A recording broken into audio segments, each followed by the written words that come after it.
rule this day. As I wake, I own this moment. This is my day.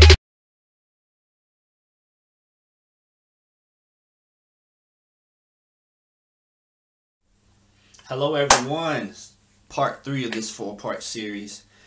This is the next episode of Take the Throne, and today I want to talk about taking action.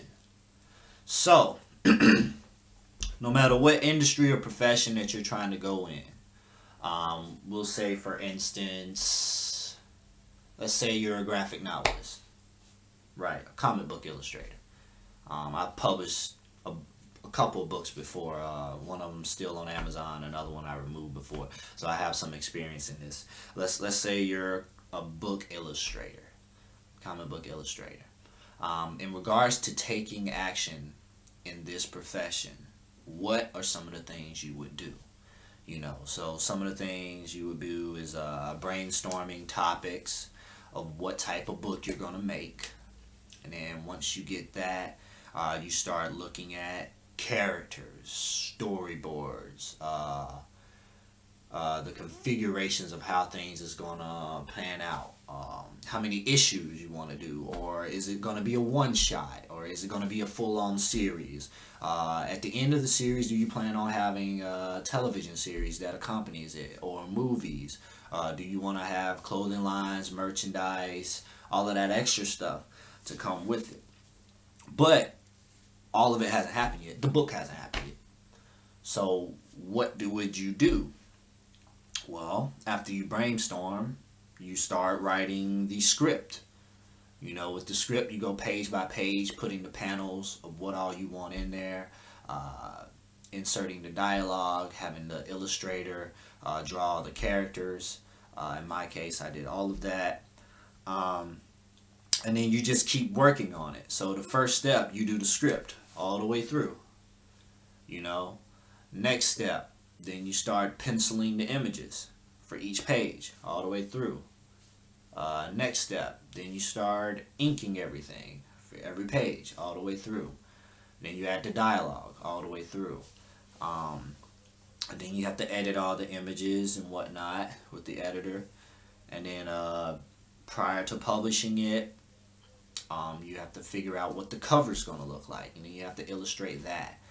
And then even prior to all of that, you need to know who's my target audience, what books that are already out there are similar to what I'm doing, so that I can possibly promote to that market as well, that those people who are already invested in these books, we'll say for instance Justice League comics, so like Batman, Superman, Wonder Woman, Dr. Fate, Black Lightning, these type of people. Let's say we're promoting to those. So you're like, okay, they like these types of stuff. So with taking the action for this book, just to get to this point, there's hours that you had to spend doing that, you know, and prior to that, more hours just brainstorming. So when you finally get to a point and you publish the book, and then you start marketing it, and then you finally get the sales, you know, you have to realize how much work actually put into that, you know.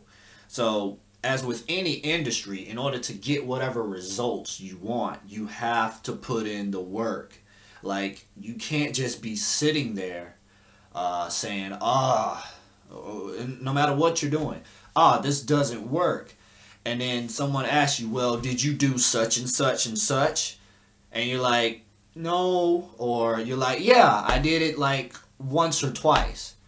And it's like, you really did it like once or twice, and you're really expecting this result. Like, you put in this amount of work. Do you know what type of result yields from this amount of work? And they're like, I don't know. Well, do you have any results right now? And then they're like, no. And then you're like, exactly. That's what type of results yields from that work. If you're not doing it, you're not putting in the work, you're not making it happen, you know, then you're not going to get the results you need. Thomas Edison, when he made the light bulb, said he messed up technically 10,000 times before that. He figured out 10,000 wrong ways to do it. You know, by taking action, you get experience in the field. And by getting experience in the field, you start to create results. And by creating results, you start to attract others who also want to do the same thing that you want to do. So then you teach them those basic principles so you can duplicate your efforts with them. So it's, I say, in the sense of being other rappers or singers or whatnot. So you have a lot of artists that are coming in the game, and then they're putting other people on. You know, and then you'll see that artist who put them on was really, really big. But then the new artists, they just kind of, you know, and at the end of the day, the artist that put them on is definitely compensating for what they're doing. And maybe these other artists are putting in a little bit of the work, but maybe the artist that put them on didn't share with them some of the things that helped them be successful. And even if they did, maybe that other person isn't coachable. So in addition to taking action, you got to be coachable. You got to learn from the greats or the ones that put you on.